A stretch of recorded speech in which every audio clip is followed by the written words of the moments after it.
Hello, everybody, and welcome. Oh, there you go. Yeah, That's so great just show, then, isn't it? here we go. That's it. Hello, everybody. Welcome back to Talking Brazil Ball. Another episode. We're trying to get the intro music back in. There you go. Yeah.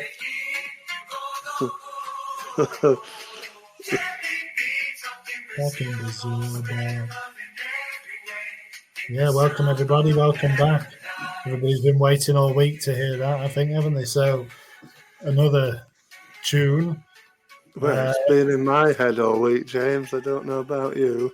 Well, yeah, I mean, it was for about 24 hours actually, and then I just completely forgot about it until you just played it there. So, That's probably for the best. yeah, well, it's good tune, isn't it?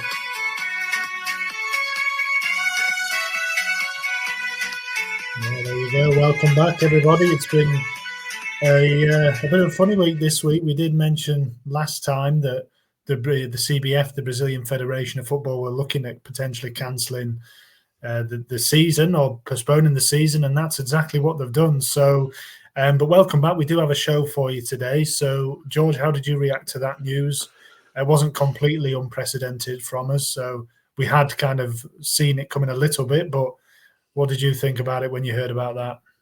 Yeah, just best wishes to the people over there, and hope that that they get everything sorted quickly. That was my first thoughts, really, but a tinge of disappointment from me, really, if I'm honest, James, as well, because like I said last week, we've just started to get going with the match sort of reviews and looking at the games and kind of getting into a flow of it.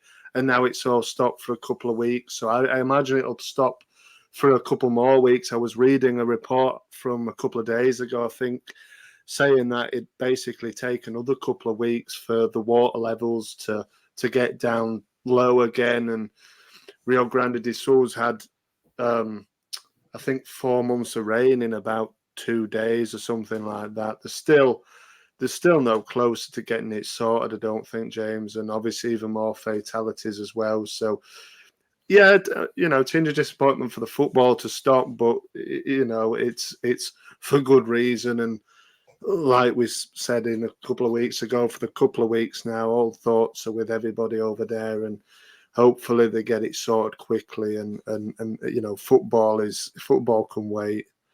And we can busy ourselves with other things on the pod. I know we've got a couple of things on, haven't we, to look at, until it comes back. But I do envision it being postponed for longer. I think they'll curtail it. I think they'll just put it in the bin, if I'm honest. What do you mean? Put the season in the bin? That would be a Yeah, bit. I think they'll put it in the. I think they'll just bin the season off. Well, it's interesting. I mean, I don't think they'll do that, but it's with it being so close to the start of the season, there is perhaps an option there to do that. I don't think anybody could be too upset if they did do that. I mean, the only similar situation we've had over here is when in COVID in the 1920 season, and people were talking about scrapping the season then, and that was when the season was about 2/3 of the way through, even more really. So I think there was about 10 games left, and people were talking about scrapping it. And obviously for both of our teams, that would have been catastrophic in football terms because Liverpool were well clear at the top of the league and Leeds were on course for promotion. So there's plenty of people. I think the repercussions of doing that would have been massive. But with it being so early on in the season, maybe that option is there for them just to say, look, let's scrap it. But I don't think. I think the reverse is true in that there's not enough gone that they can just say, look, let's pause this, and then we can come back to it. It's a couple of weeks, months down the line, whatever it is. Personally, I think that they'll get the situation under control because, look, it's not affecting the whole country. It is just the one region. So the rest of the games can go ahead, and I think they'll just get it under control and then resume. But then the trouble is you're just having to catch up with games at the end, and it becomes a bit of a logistical nightmare. So I don't envy them having to sort that. But like you say, the first thing to say is best wishes to all affected and everybody out there, and hopefully they'll see some better news kind of coming soon. But like you say, George, we do have a show to do. We thought we could have easily paused it ourselves or binned it. People would have said, look, Talking Brazil Ball, it's only just started. They can bin it off, but we won't do that. We're instead we're gonna look today at the European season, aren't we? I mean, we did say initially at the start of the show's kind of birth that we might be looking at Euro kind of trash and seeing how it kind of seeing what the Brazilian players in Europe have been doing. So, do you want to just introduce the show and tell the listeners what we're going to be doing this evening? Yeah, well, again, it'd be my pleasure, James. Of course, as always. Basically, what we're doing, like you said, we're looking at we're looking at European teams.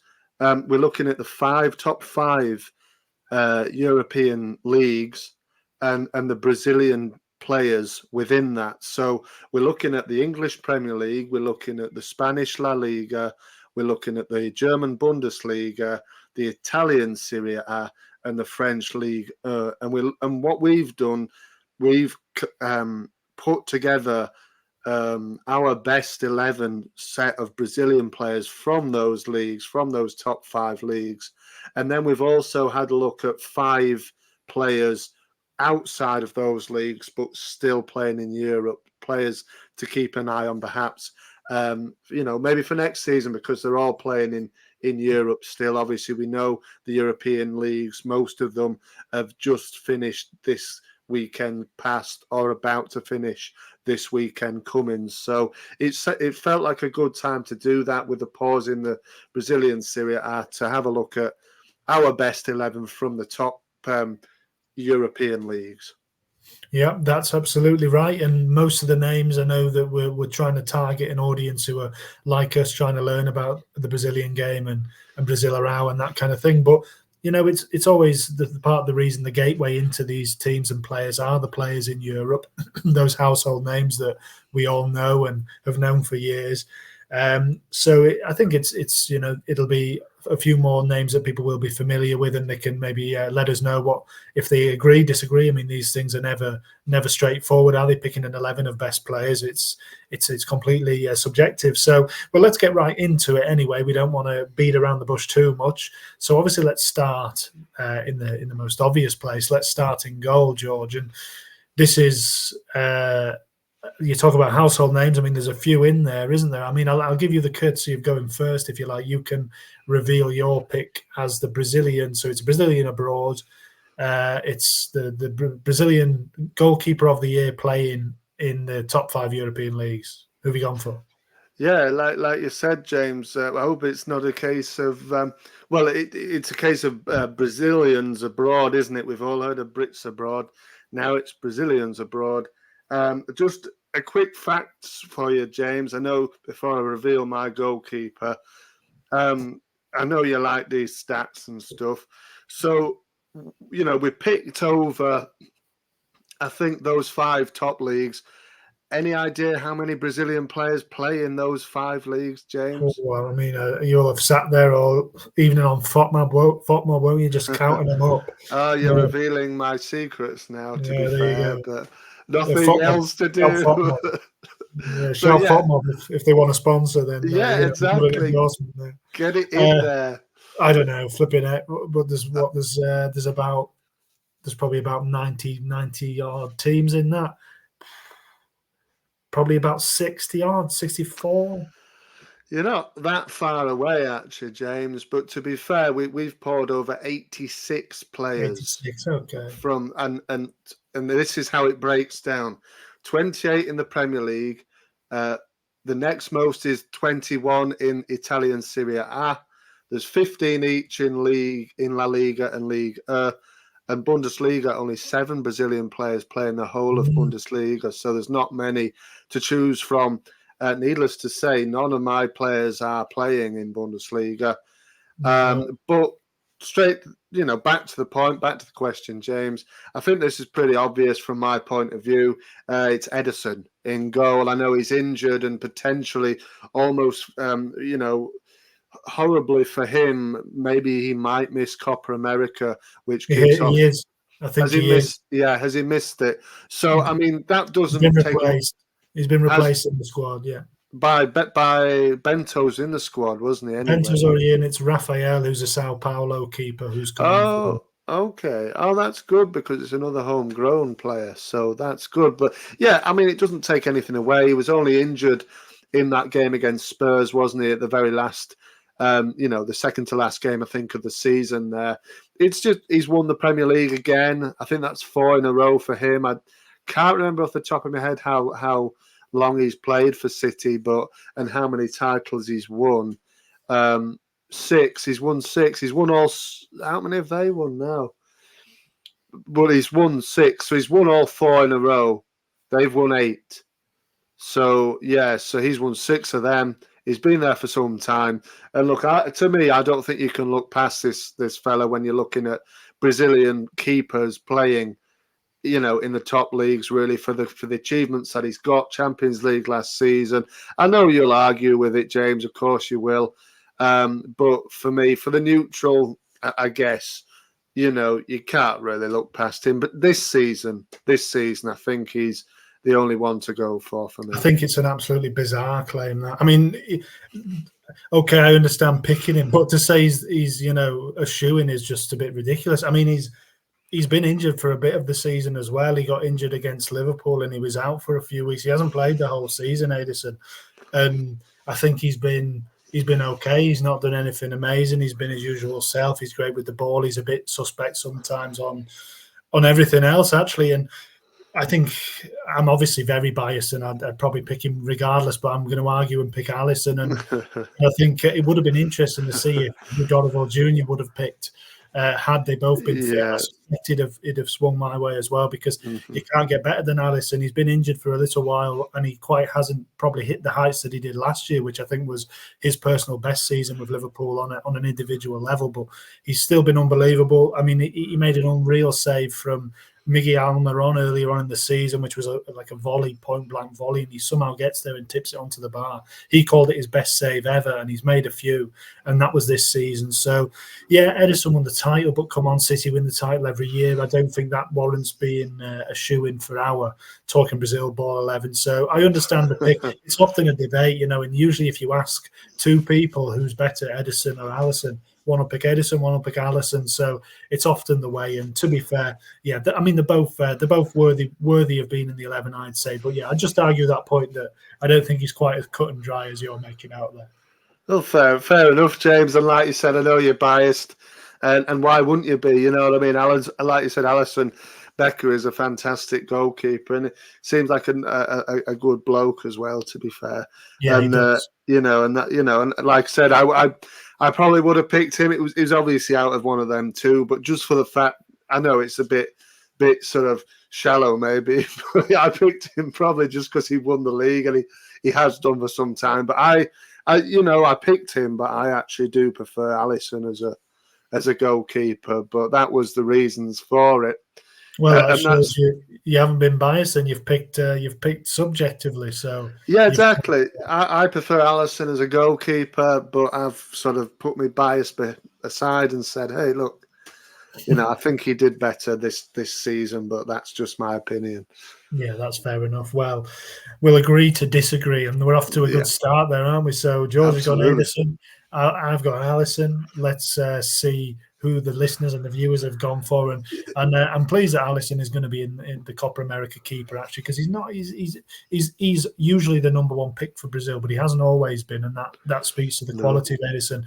But he hasn't always had the best time in major tournaments. He did win a Copa America with them before, but I hope he does well. I hope, because he's going to be the undisputed number one there. Bento's creeping up, but Alisson's going to be the man. So moving on then swiftly, let's get to the defence. So there was a few options, I think, in defence, really. There's quite a few out there, isn't there, George? And if you want to go, I think let's go, should we go man for man, or do you want to name the back four and then we can pick them individually? Let's name the back four. So you name your back four and then we'll maybe have a little debate on each of them.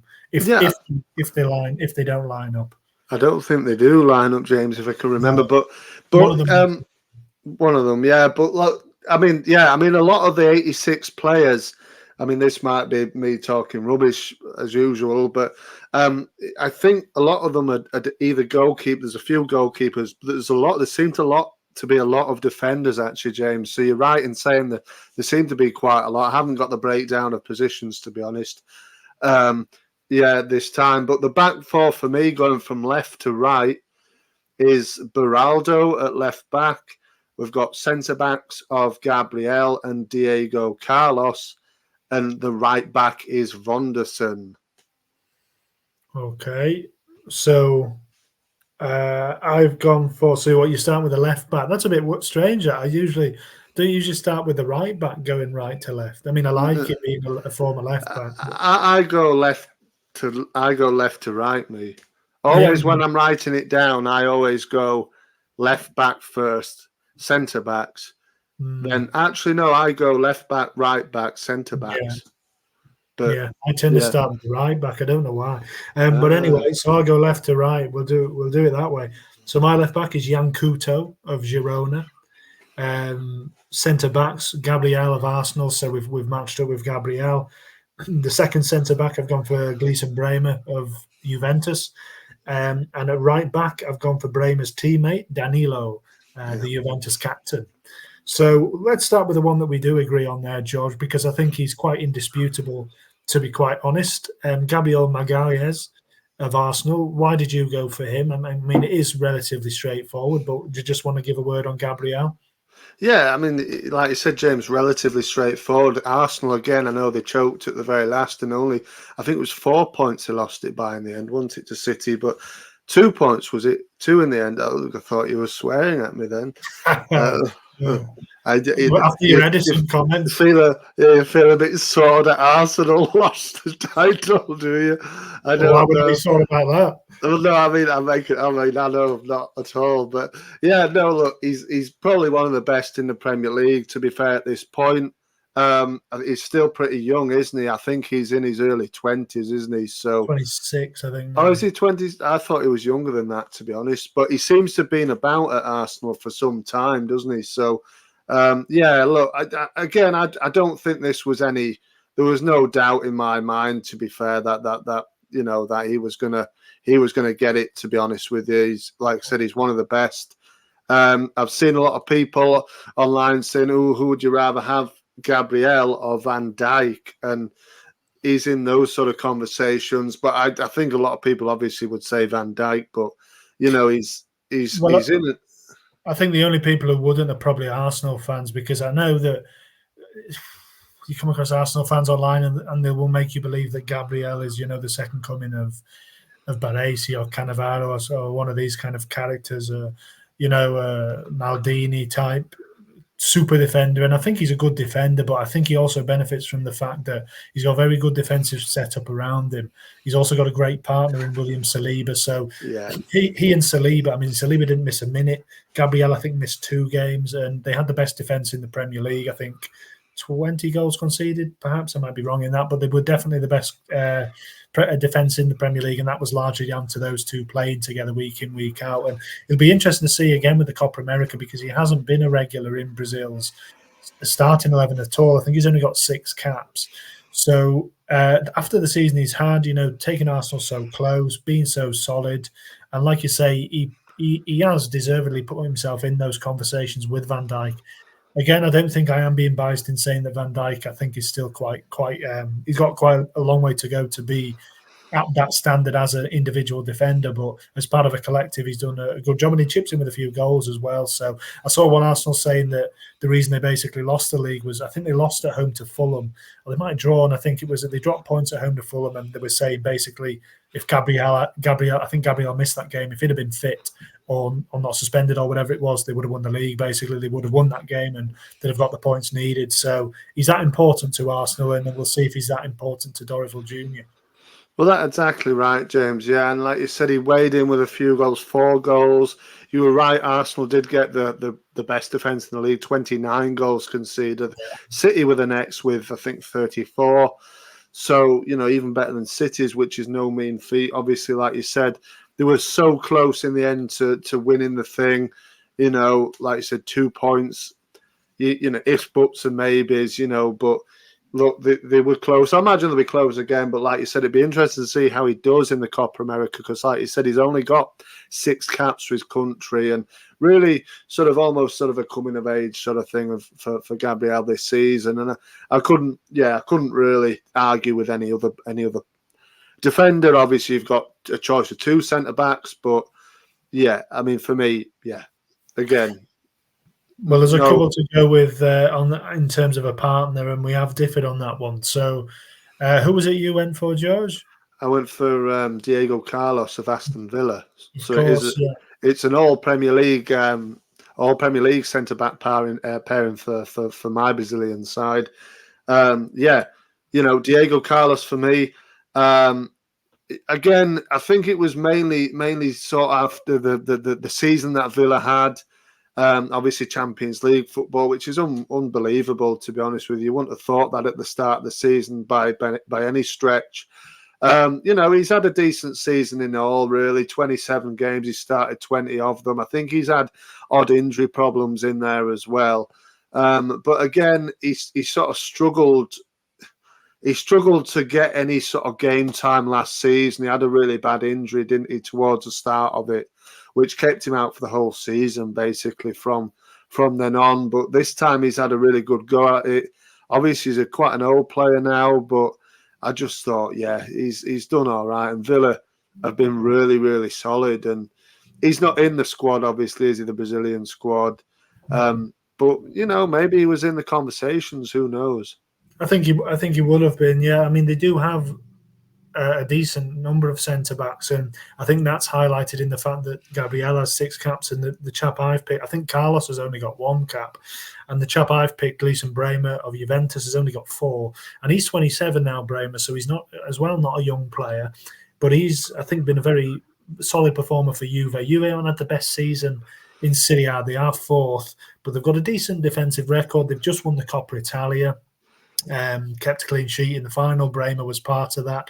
And again, I saw fans online kind of begging him not to leave this summer under some of his celebration posts, which was a bit strange. I don't know if there is a situation developing there, but, I can't see him leaving Juve, really. I mean, it costs a lot for a start. I mean, they bought him for a decent amount from Torino a couple of years back. I think he was Serie A Defender of the Year when they bought him.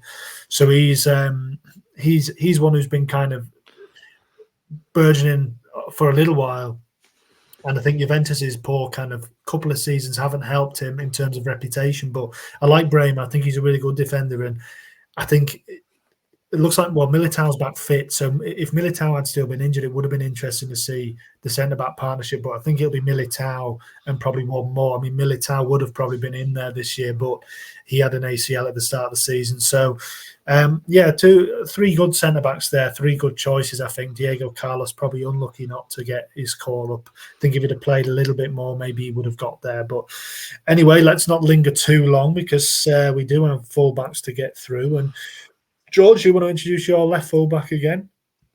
It is Beraldo, James, plays for PSG in France. I think he's just broke through, to be honest with you, it's his first season, isn't it, at PSG? He signed in the summer, didn't he, I think, from... he signed in January from Sao Paulo. January, so Beraldo's been that's right. A real big talent in Brazil for a while, and he moved to PSG in January, and he's since won the league with them. I think they won... Did they win the cup as well? I think they might have won the cup in maybe his first game. I think his debut was in the cup final or something like that.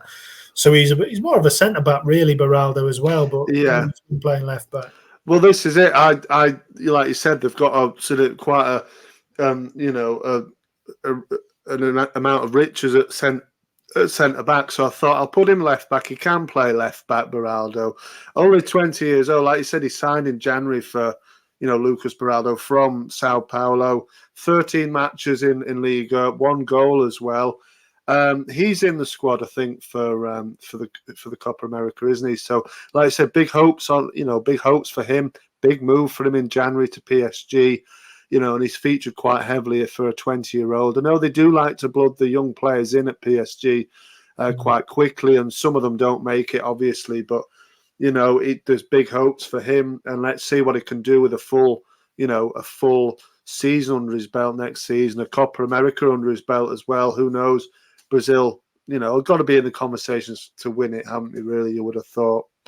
As well, we'll look at that next week. Yeah. Lucas Beraldo is, he's probably benefiting from the fact that his old manager at Sao Paulo is now the national team manager. So that'll probably help him. And I know a lot of people have tipped him to be perhaps the future of the central defence, but like you say, can play on the left as well.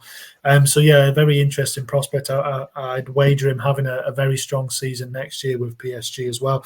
But I've gone for a different option. I've gone for Jan Couto, who's we talk about excellent seasons, Aston Villa and obviously City winning the title. Well, Girona have been probably the surprise package in the whole of Europe, or at least the top 5 leagues, really. Finished third in the end. I know they've got a game left, but they can't move from third, so they've qualified for next year's Champions League. And Couto played, I think, how much did he play? He didn't play the whole season. I think he wasn't a nailed-on starter, but I think he played more often than he didn't. Got 8 assists, which is a pretty decent return from a full-back. And interestingly, he's on loan at Girona, so he'll be back. He looks like he'll be going back to City, I think, for next season, which, City just seem to pluck these players and obviously put them through the City group. And Couto looks like one. He's only 21 still. He'll be 22 this summer. He looks like one who might be a real find for them. He's in the squad as well for the summer tournament. So a big talent, really one to keep a close eye for Premier League fans next season as well under Pep Guardiola. So again, 2 good players there. We are rattling off these players and it's easy just to forget how good they can be. I know Brazil haven't really been that good of late, but a lot of younger players in here as well. So the next generation is coming through and doing well in Europe. So right back, George, who have you gone for a right back? Well, it's another French-based player, actually, James. I think it's the last of my 11. But it's Vonderson, the right back, 22-year-old, plays for Monaco. Monaco, again, we talk about good season. They had a good season under Adolf Hutter. Careful. Yeah, well, yeah, I know I had to be careful to say. Adolf Hutter, the Austrian manager. He came in July, at the back in the summertime for this season, and they've come second. They got it finished on the weekend, and they thumped Nons 4-0. Vonderson was on the bench. He was an unused sub for this game, but 20 matches in all in league this season, 3 goals and 1 assist. He is already capped for Brazil. He's had 1 cap so far. It was last year, September last year. Got in the squad. I think it was a qualification game. He came off the bench for the last 5 minutes. Excuse me, of a win over Peru. Was on the pitch. Marquinhos scored the winner in the 90th minute. But Vonderson had a really good season. I'm surprised people aren't talking about him more, to be fair. Worth about £15 million. So, it's one to have a look at, James. Only 22, and yeah, can play on the right of midfield as well as right back. So quite versatile down that right side. Definitely one to keep an eye on. Yeah, I like Anderson. He's looks a good player, kind of all action, and we'll see if he gets a move or something. Monaco do tend to be that kind of a team. So my pick's a bit more of an experienced player. I've gone for Danilo, a right back, a veteran, captain of Juve now, captained them to the Coppa Italia. Did win the Man of the Match award on FOTMOB again. Shout out to FOTMOB. So he must have had a decent game. He's been playing in the back 3 a little bit next to Bremer. But also he's been a right back for years now. City, Real Madrid, Juve. We know what we're getting from Danilo.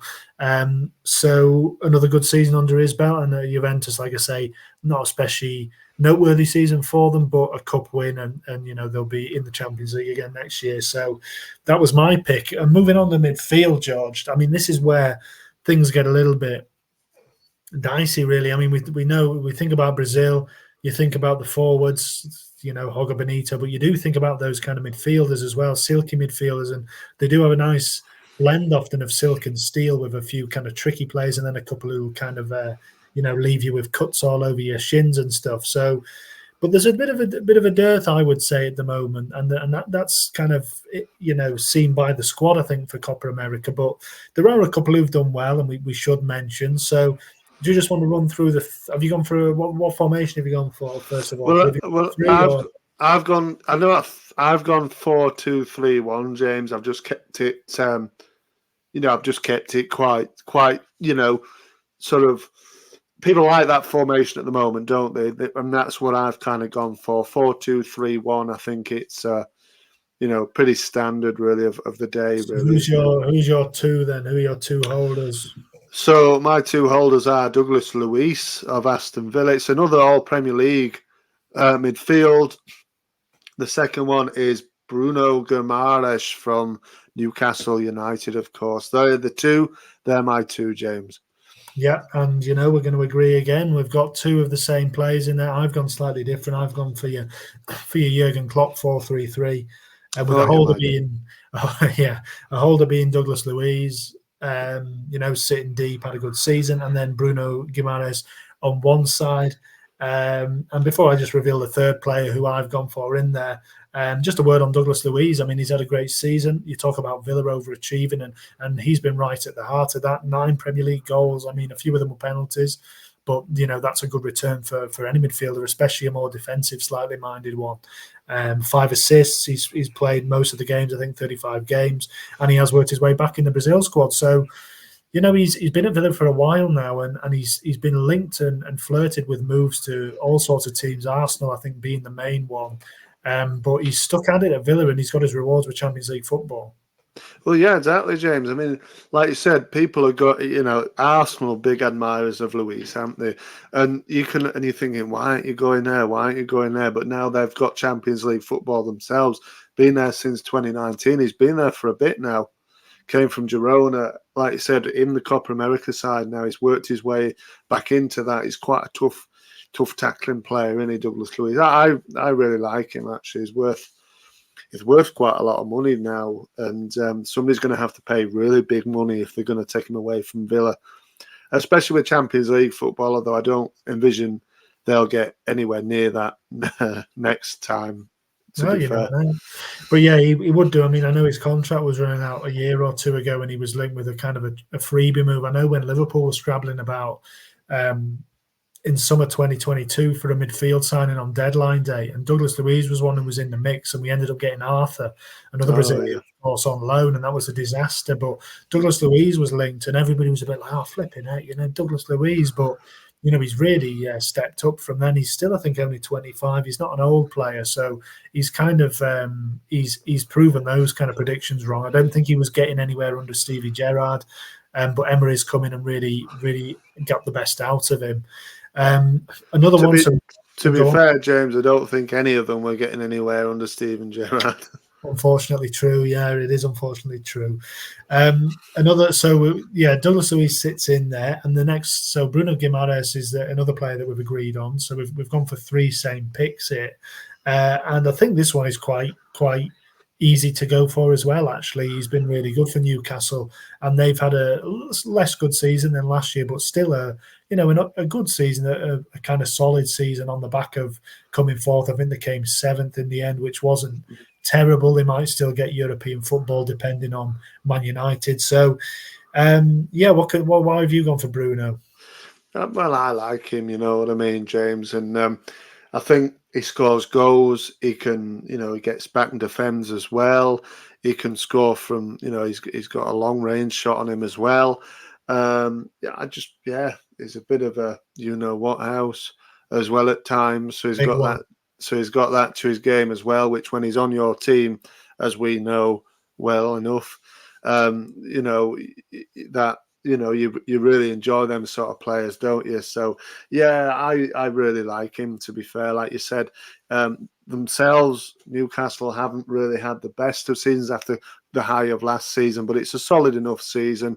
Bruno, you've got to say there'll be suitors for him coming, for him now. But they're going to have to pay, I think, about 100 million for his services. So he's not going to come cheap.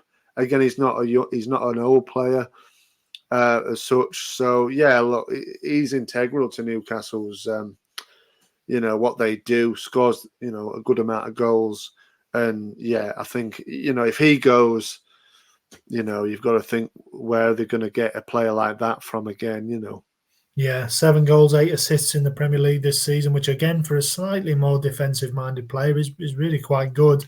I think he's played all but one game for Newcastle, so he's been right at the heart of their team. And like you say, he's got that £100 million release clause, which I think is only valid up until the end of June, I think it is. So if someone's going to move for him, they're going to move quick, because we know that Newcastle do perhaps need to sell a big player this summer just to balance things a bit. And Bruno's always been kind of tipped as one. I know he was looking a bit gutted at the last home game of Newcastle I saw. So, potentially somebody's going to get in there for him, but it's like you say, going to have to be a big bid, and any kind of good performance at the Copa America will maybe just tip somebody over the edge into doing that, because it looks like he will play a big role for Brazil.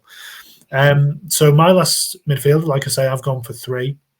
Is I was going to go for Lucas Paqueta or Paquetá of West Ham, but I just thought, he's had a good season. He hasn't been as good as he was last year, and I don't know, we just didn't feel as though we'd done enough to get in there. So there is slim pickings, really. The midfield is not particularly impressive or at least I'm playing in Europe. So, but I've gone for a player who I know well from a very bad result for us this season. So he's playing in Serie A, playing for Atalanta.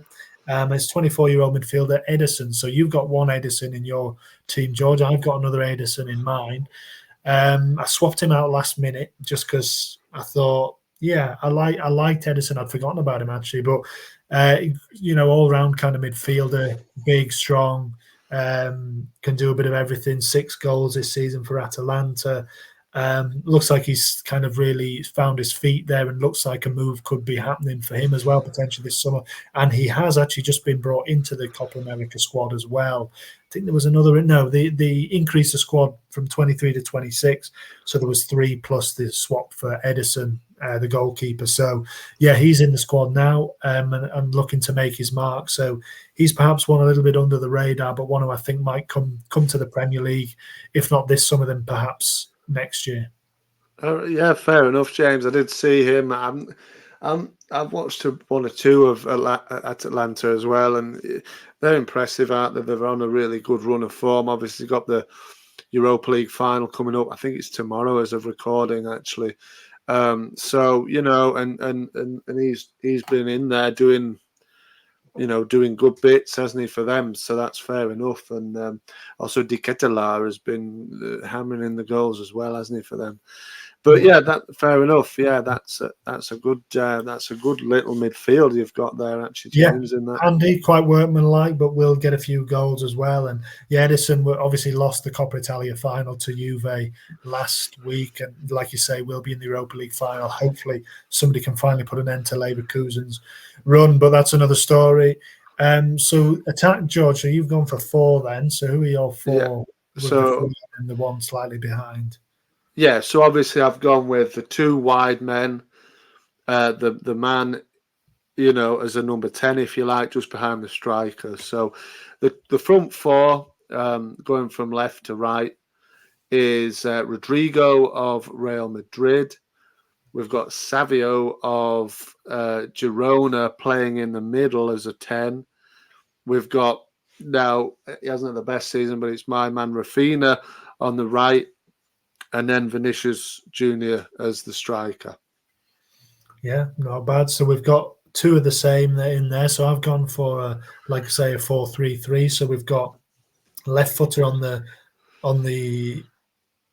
got a right footer on the left wing, which is Vinicius Junior, playing him out left. The right winger, as a left footer, playing the Mohamed Salah role, is Savio. So he's gone on the right wing. And then up front, I've gone for João Pedro of Brighton, who's got a decent amount of goals. So let's again go for the ones we've agreed on. So Savio and Vinicius Junior there. Savio's had a really good season, and he's another one, obviously, at Girona. And we spoke about Couto, and we also spoke about Douglas Luiz. So they were both players who came through the City group. Obviously, Luiz never played for City. Couto remains to be seen. But Savio's another one who is joining City, basically, this summer. And he's had 9 goals, 9 assists this year, and obviously a big part of Girona's overachievement. Yeah, I mean, look, James, he's not long since turned 20. Like you said, we'll see him in the Premier League with City. I'm sure Pep Guardiola will give him a chance. He does. He likes to give the young players a chance. We know it. Obviously, like you said, he's been waiting in the wings in another City Group team in Girona, who nobody, like you said, would have predicted them to have the season they've had. And him as a 20-year-old or a 19-year-old for the majority of the season, it's just been unbelievable. 9 goals, 9 assists, like you said. I don't think he's in the Brazilian squad, is he, for Copa? He is, isn't he? Right, he is. So, again, that he's rewarded with such a good season. Obviously, being capped just the one time, by Brazil so far. So it's massive for him coming off a fantastic breakout season. So hopefully he can do the business in the Premier League. I'm excited to see, even though I don't really, not excited too much about Man City, but to see them players, play, it will be quite something, James, after the two of them have had great seasons for Girona. Yeah, because usually when they're coming from the City group, like Douglas Luiz, Girona were in a much lower place, obviously. So they've come from playing at a top level pretty much all season and going in there. So obviously it's another level up, a couple of levels up entirely, playing for Pep and for City. But he looks well suited to getting in that team and at least playing a part for them next season. So yeah, we'll have to see what he does, and perhaps I hasten to make a prediction that he might be in the squad again next year. But in the Talking Brazil Ball Best 11, but let's wait and see on that. The second player that we both agreed on, I think we don't really need to touch on too much on Vinicius. I think he's, it might be overblown a little, but he has had some Ballon d'Or shouts. I think if Real Madrid do win the Champions League, 15 goals, 5 assists in La Liga this year, a decent return. He's never been a hugely prolific player, so a good return from wide, and a bit of a talisman really for Brazil at this competition, where they do lack a little bit of that kind of star pull these days. Vinicius is the one now who you look at as being the star of that team, or at least I do. Yeah, you do. It's unbelievable that he's still only 23. James seems to have been about for a long time. It was at the moment it's his second best ever season for Real Madrid in terms of goal scoring in La Liga. Obviously, still got a game to play. He's 2 goals shy of his best in 2021-22, where he got 17 goals in La Liga. Like you said, he's not that especially prolific, but he's definitely the poster boy now for Brazil. He definitely is, and I imagine he'll be right up there if Brazil have any chance of winning the Copa America. And obviously, Real Madrid smashed the league this season. Barcelona were nowhere near in the end, and obviously a game to play, they still can't get anywhere near them.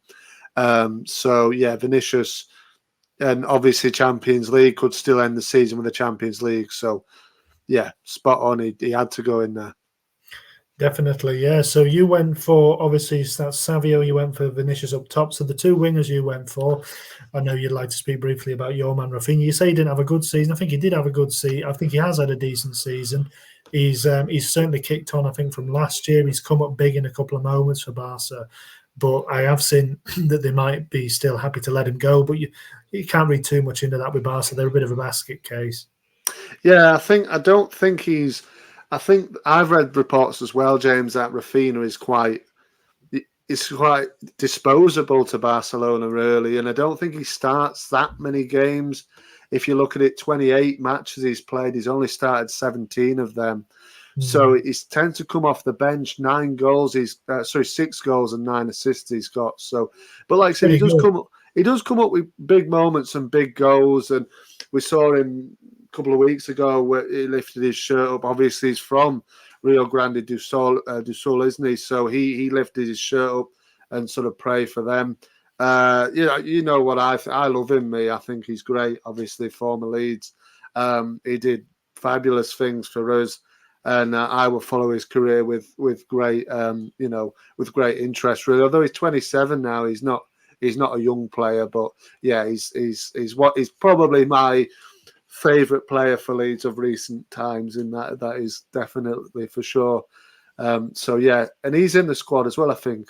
So Yeah, he is. So he's become an important member of the Brazil team as well. So I think he's a good player. I always think with Barca these days, players are a little bit wasted almost there, because it is seems like such a hostile environment a little bit, and you just think if he was playing for a different team where he was getting exposure every week, and he was being properly looked after and everything, I think he'd shine a bit more. But he's still obviously rated in Brazil, and rightly so. So I think, yeah, stick Rafinha in there. Why not? And the other winger you've gone for there is Rodrigo, who I nearly picked as well. Has grown in stature again for Real Madrid, and has had another really good season for them. yeah, he has, James. I mean, he's not that far off Vinicius, to be fair. He's got 10 goals in 33 games, 5 assists. So he's got the same amount of assists, I think, as Vinicius. So he's had a decent season. Again, he's the same age, 23. So again, he goes a little bit under the radar, I think, does Rodrigo, just because I think Vinicius he's the main man. They've got others as well that seem to get the limelight before he does. So, but yeah, obviously came through at Santos. He's been at Real Madrid for quite some time now, it seems. And, again, he's making his way for the Brazilian national side as well. So, yeah, he's had a good season. I'm sure he'll continue to do so. I mean, if you keep getting in Real Madrid's squad and first team, you're obviously a good player, aren't you? 200 odd appearances for Real since he joined. So yeah, it's Yeah. no coincidence. And he does tend to get, like you say, he's a little bit overlooked, I feel, but he has got a bit of a reputation now for turning up in the Champions League. He got the goal against City that ultimately took them to penalties, and he got the 2 against City 2 years ago in the semi-final, those last-ditch goals. So he's a man for the big occasion, and he is a bit under the radar, I think. And yeah, like you say, you keep getting in Real Madrid's team, keep picking up trophies with them, you're going to be you're certainly going to be in the Brazil squad, and you've got to be a good player. So yeah, good shout there. So they're the 11s there, aren't they? So Yeah. I don't know how many players we've got together. I think we agreed on only about 4 in the end, or 5. I think it was 5. I think we got, which isn't a bad amount, to be fair, out of 11. Yeah, that's true. It's quite a lot, really, if you think about it. That's obviously we've agreed on most of them, really. If you Yeah. well, Well, not most of them, but near enough. near half. Yeah. So yeah, some good players in there, and many of them are in the Copa America as well. So we'll get a chance to watch them, and we'll see if a couple of them might be on the move, bigger teams, better teams, and obviously those guys coming back to City. We'll see how they get on. So that's talking Brazil ball European team of the season. And now, George, we've looked at a couple who have been playing, because it isn't all just about the top 5 leagues, and often Brazilian players don't move straight from Brazil to those top 5 leagues. So we've picked out 5 other players, haven't we, playing in the so-called smaller leagues. So you just want to run through the 5 of those quickly, and we'll have a quick brief look at them. Yeah, so like I said, James, it's not all about the top 5. So we've had a look a bit of. I've tried to pick in this sort of list of younger players, really, that we can have a look and see how they've had a good season. Watch out for them next season, kind of thing. So these 5 players are most of them, well, half of them are playing in Portugal, where you do find a lot of up and coming Brazilian players. They are Igor Thiago, who's playing at Club Bruges. He's a striker, 22-year-old. There's Igor Paxiao, who's playing in the Dutch Eredivisie with Feyenoord. A team that you might have looked at, James, in a little bit of interest, given the news of your club. The other one more is Murato, playing for Benfica, who's a centre-back. Then we've got Wanderson Galano for Porto. There's Ivan Nielsen, perhaps saving the best till last, really, James. He's playing for Porto. Obviously, we'll get to see him as well in the Copa America. He has been called up for the first time, which is quite unbelievable, really, given the stature of him. But I don't know which one you want to talk about first. Well, I know you're a big fan of Evan Nielsen, aren't you? Yes, So I am. Yeah, let's look at Evan Nielsen. 24 goals, all competitions. I think he wasn't quite as prolific in the league this season as he has been for Porto. You feel like with Evan Nielsen, if he's going to get a move, then it might have to be this summer. He's 24 now. I think he's. yeah. It feels like the time of the kind of age where players are plucked from Porto if they are going to be, certainly by a top team. And I just feel as though he might have missed a boat just in the sense that he wasn't quite as prolific as he has been. Porto weren't quite as good as they have been in previous years. I think they had a bit of a difficult spell and things.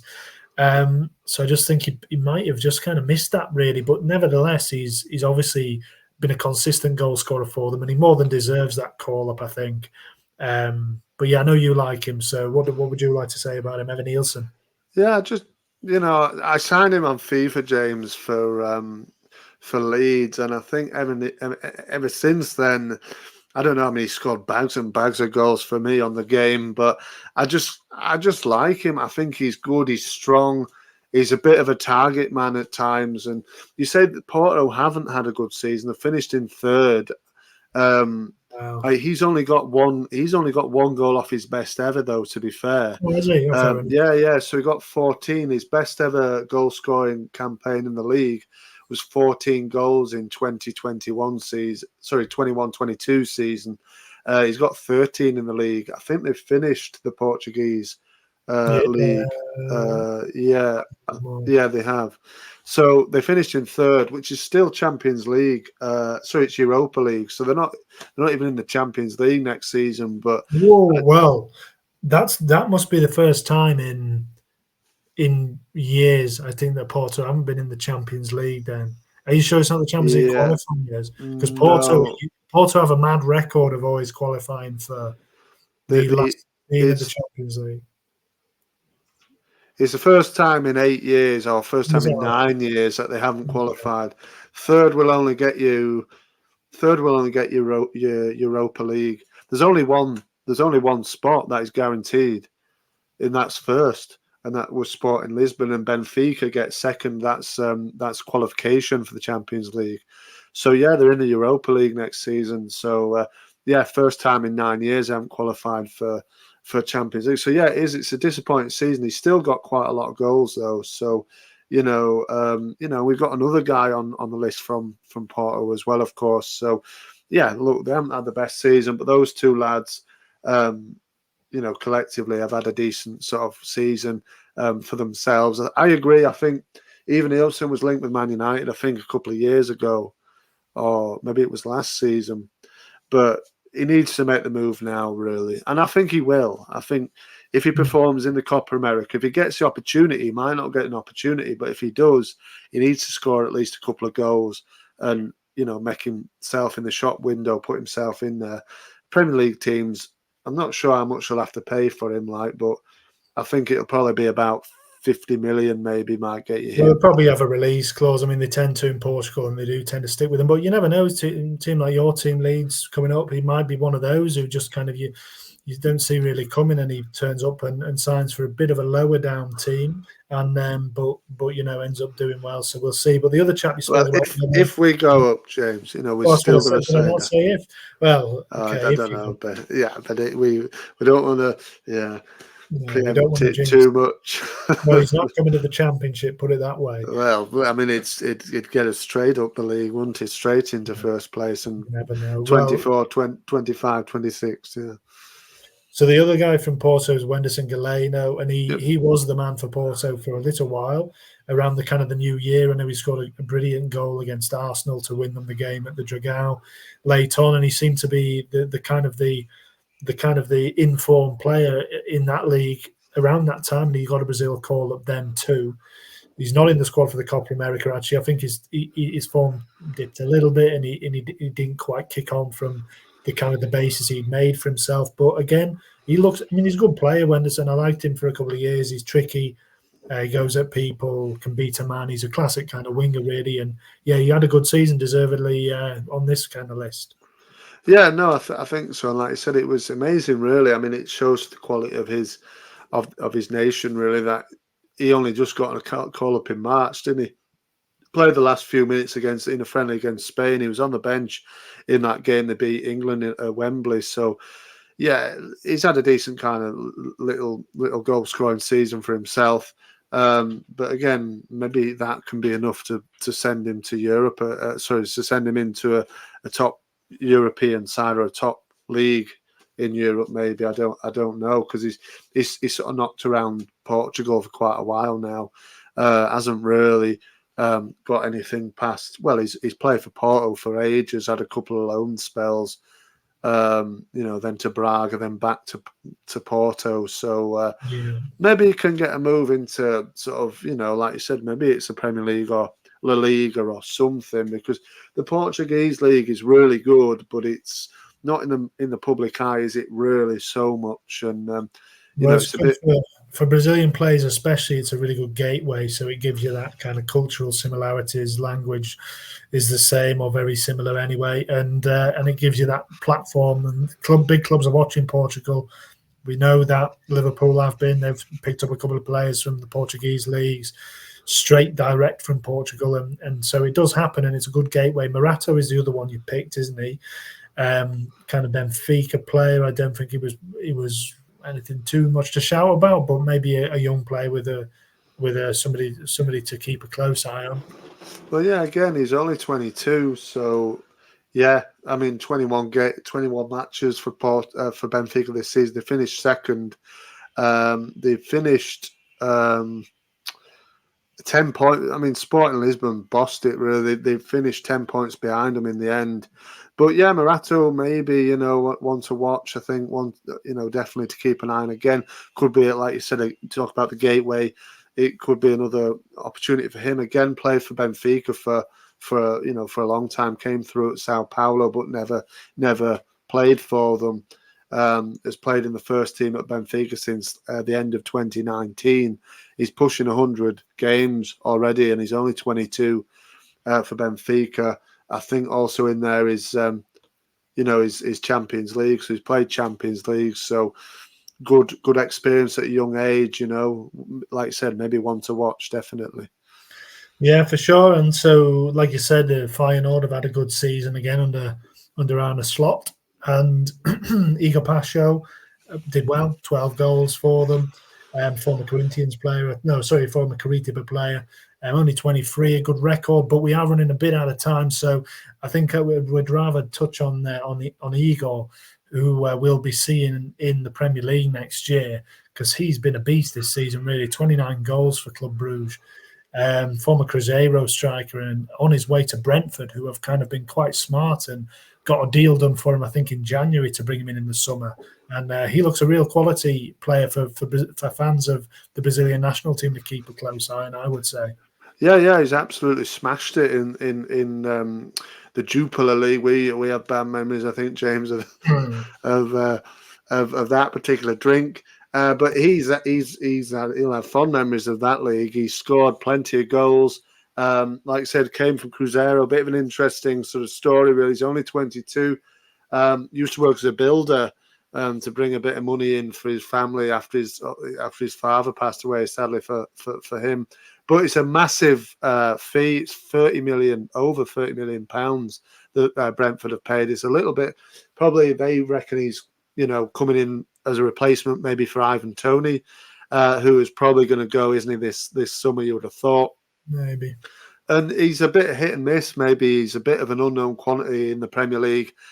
Personally, I think next season, regardless of who comes up, either us or Southampton, I think Brentford will struggle a little bit.